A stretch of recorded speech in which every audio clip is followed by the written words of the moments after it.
be here. It's a privilege, and on behalf of the hospital, indeed all our midwives, some of whom are here today, to be asked and join in this first global conference, Doctoral Midwifery Research Society, and we would want to support, and hopefully we can develop some partnerships that will develop in the future and to everybody's benefit. And I think this is the benefit of conferences like this. I was just thinking about, Mavis saying about not keeping you from your coffee. Unfortunately, it's going to be me that's going to keep you from your coffee, but there is a lot to do, and I'll try and go through it as quickly as possible, but certainly I've got my email address there, and if anybody is interested in asking questions either today or at some later stage, please do so. I apologise I wasn't here last night, and I apologise I won't be here this evening, because I think the importance of conferences like this is to interact and get ideas from everybody else.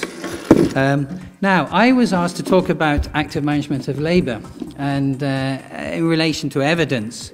And I chose this title, and indeed I changed the title a little bit from the original one in the programme. But what I'm really trying to say is active management of labour, the questions I want you to ask is, do we all know what it is? Are we talking about the same thing? And I would actually say there's about 2 or 3 people in the world that think they know what it is. And I'm not quite sure whether I include myself. And I also want to talk about evidence-based medicine and drift a little bit there, maybe being a little bit controversial, but do we actually know what that means, really? And or at the end of the day, is it, as I put it, and I'll come back to this, just personal opinion based on fact? And I think that's very important to establish, because I think it's the basis of all what we do and how we try and improve it. And certainly in a meeting like this, where we're trying to base what we do, indeed all of us try and do it on the best information, evidence available, then it's important.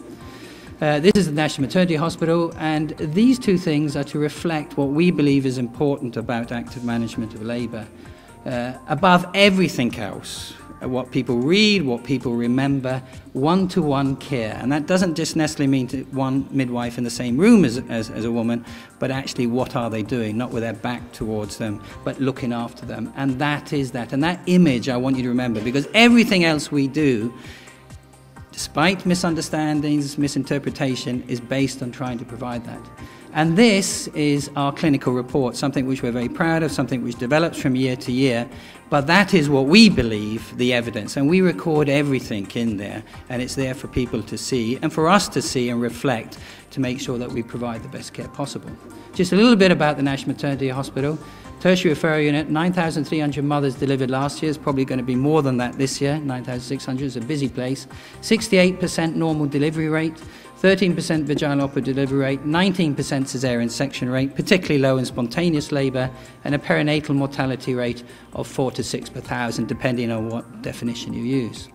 So today I'm going to talk a little bit about the concept and the name, which we must admit is used and mentioned and talked about so much, I think more by people who work outside the hospital rather than people that work inside the hospital. Evidence-based medicine, and a little bit about the future, because I think it's important in a conference like this to say, where are we going to go? Where do we want to go? And look towards goals.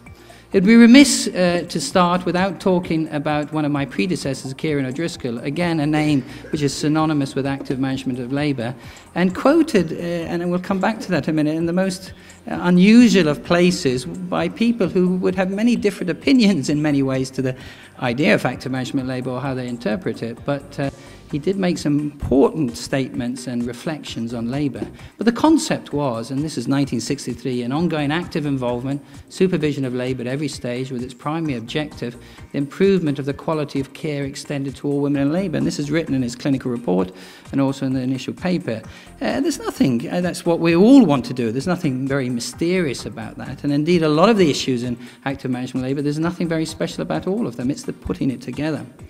But I do want to distinguish between active management of labour with capital letters, a concept, a myth, a thing in the air, as opposed to actively managing labour, which is where people confuse things, inducing people, rupturing membranes, putting a drip up, and even now in very current publications, and I won't necessarily name them, but there is still a misunderstanding, and it confuses this with induction, which is the very opposite to what we stand for.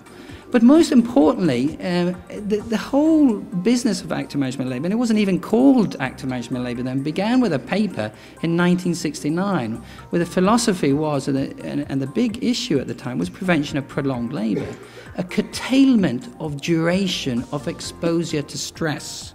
Stress as opposed to pain. Stress, we look at pain and we try and treat that with different analgesics, things like that, but it's the stress that's the most important thing. And the management of pain is a different issue altogether. With the avoidance of the physical and emotional trauma.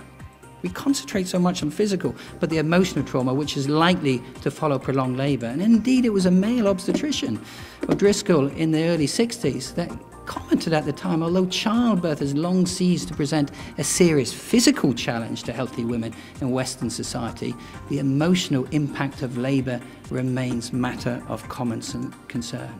And is this a problem still today? I don't know what you feel. We feel generally that we can contribute much more to the emotional well-being of the woman rather than the physical well-being of the woman. This is just something I picked from the internet. It's very easy nowadays. It's 2009, Sky News Online. We all listen to Sky, well, a lot of us do anyway. 1 in 3 mothers is left alone during or just after labour because maternity service is overstretched. More than a third, 35% questioned by the RCM and parenting website NetMums, said they'd been abandoned during or after labour at a time when they felt worried. And it goes on, and I think this will continue. We've got to recognise it. Now, recognising it is the first thing. The solutions we need to discuss, learn from each other, and look at ways we can do that. Another one, September 2009, Journal of Psychosomatic... I didn't even know there was a Journal of Psychosomatic Obstetrics and Gynecology. But again, conclusions, as negative birth experience, in our view at least, related as just as often to prolonged labour as much to anything else, predicts the wish for caesarean section. Specific supportive care during first pregnancy could play a pivotal role in making this decision. Now remember, nullips, first-time mothers choose or request a caesarean section because of something they're worried that might happen. Second-time mothers request a caesarean section because of something that did happen. We have to recognise that. We have to learn from each other and come to conclusions.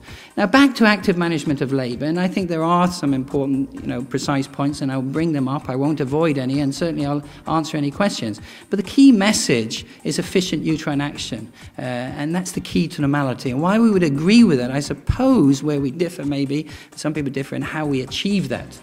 But certainly, and going through these principles very quickly, a clear distinction is made in the concept of active management of labour between nullips and multips, so much so that we use different coloured partograms. I'm sure most of you realise that, and it seems crazy, but it's actually just to focus the point. And a lot of these things are very basic things, but I suppose it's the emphasis that we put on it. That nullips and multips are very different. You only have to ask the student midwife, who would she take? The multip that came in at 2 centimetres in spontaneous labour, or the nullip that's 9 centimetres and going to deliver shortly, who's after induction. It doesn't take the medical student or student midwife long. And these are the things that are important. So everything we do is related to that. The difference between spontaneous and induced labour, a fundamental concept. Yet how often is it, and certainly some units I've worked at, you ask them whether they're in labour or whether they're not in labour. Well, they're on the labour ward, what's the difference? It's fundamental, and we've got to understand it. And all the time I'd like to relate this back to audit and looking at your results and the evidence. And then lastly, the whole idea about single cephalic versus obstetric abnormalities, the twins, the breaches, and the connection to efficient uterine action. So sure, if it comes in with a breach and it's efficient uterus and it's a multip, the likelihood is that she will deliver normally within a few hours. And I agree very much so with some of the reflections of Professor Kirkham on how things have changed. But we've got to get back to the basics, I think, and this is what the basics, which continually emphasised, overemphasised in the whole concept. Antenatal, in practice, it's just all these principles are just very simple principles. Very close attention to antenatal preparation. And there was a time when we were able to provide all our antenatal classes, or certainly first-time mothers' antenatal classes, in our own hospital. And indeed, the biggest room in the hospital is given over to antenatal preparation because it is so important, and that it must be clear to the mother that there's a connection between what we say in classes and what's actually going to happen, and the better that we do that. Nowadays there are some classes outside the hospital, but those who give classes do come in to acquaint themselves with guidelines and other, philosophy of care, which I think is important. Guidelines is such a popular term now. We need to use it, but obviously there's a difference in meaning to it. Now, early but correct diagnosis of labour and efficient uterine action, I probably should say something a little bit more about that. And we're talking really about the nulliparous woman, because that's where the diagnosis is important. And this is just a diagram to show the difference, and everybody knows this obviously, but it's just to illustrate the point really simply that when we diagnose somebody in labour, it's not early labour, latent labour or whatever, it's in labour or not in labour, and a decision is made, but it's related to the effacement of the cervix, where the cervix is thin and effaced.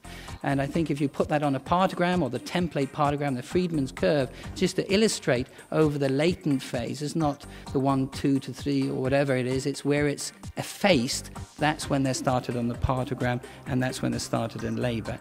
Now, I'm sure there'll be different opinions about this. I'm trying to just give you a factual thing of how we do that.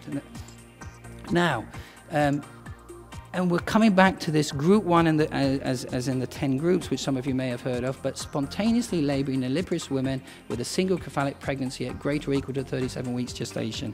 It is the most important group in any labour ward. If you want to find out about any labour ward and its outcome, this is the group to study in spontaneous labour. So I'm talking about this group in particular. And I want to be quite specific in what our